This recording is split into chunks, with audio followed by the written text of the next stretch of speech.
Deputy President. I'd like to congratulate the fishing community of the Gippsland Lakes for the magnificent negotiations they've held with the Andrews Labor government, for the very generous financial compensation package for the compulsory acquisition of their commercial fishing licences. It's a very good deal. $371,000 for the licence, the market value of the licence as assessed by the Valuer General. And of course they're getting compensated because the government is recognising that a commercial licence is property. It would be remiss of me not to compare how the government declared commercial taxi licences were perhaps not property, even though the High Court of Australia said they were, and recently in the Supreme Court of Victoria it was reaffirmed. The fishos, it doesn't matter if you paid $50,000, $150,000 or $350,000, you're all going to get $371,000 for each and every licence. Why are they getting it? They're getting it because they deserve it. It's property. However, the government determined that the taxi and hire car commercial licences will not be treated the same.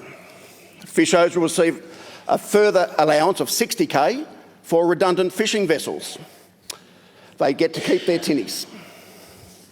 At no stage did the government consider the taxi industry and offer to pay for the vehicles they put off the road because of the ill-thought-out, poorly managed and badly executed taxi and hire car reforms.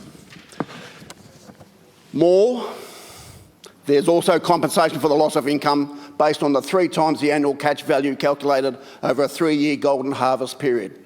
This is the right thing to do. Where's the compensation for the loss of income for the taxi licence owners and their drivers?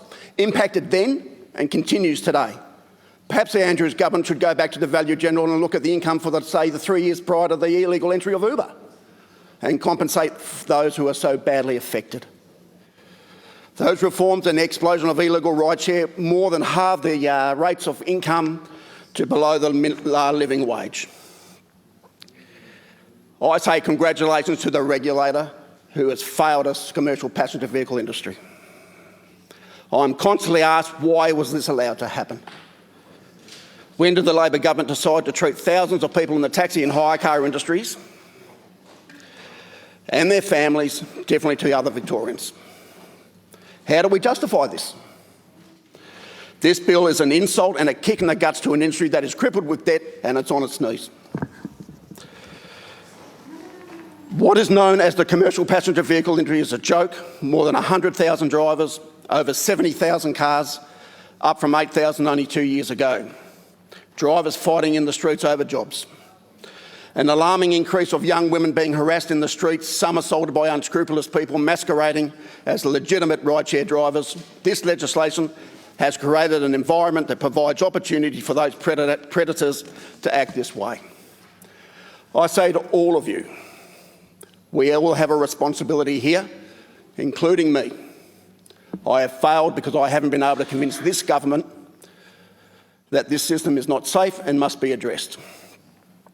After years of regulations developed because of the need to make taxis safer with cameras, GPS tracking and education, we have allowed a foreign rideshare company to set the rules that suit them. They have played this government off a break. Touting is rife, congestion is rising. For those who work in the industry, there is no holiday pay, there's no sick pay, no superannuation. I'll have a bit more to say about super a little later on. We expect these people to work in a set of conditions that would be unacceptable to the vast majority of Victorians. I cannot support this compensation package, no matter how much it might be deserved. This is a matter of principle for me. The government should have applied the same criteria to the taxi and hire car industry. We showed you how, but you ignored us. Market value licence compensation, compensation for loss of income, because that, Mr. Deputy President, that would be the right thing to do. This government has plenty of things to be proud of. The treatment of the taxi and hire car industry is not one of them. I cannot support this bill when a minority group is being treated so unfairly and another group of Victorians so generously. This is simply unfair. I cannot support this bill.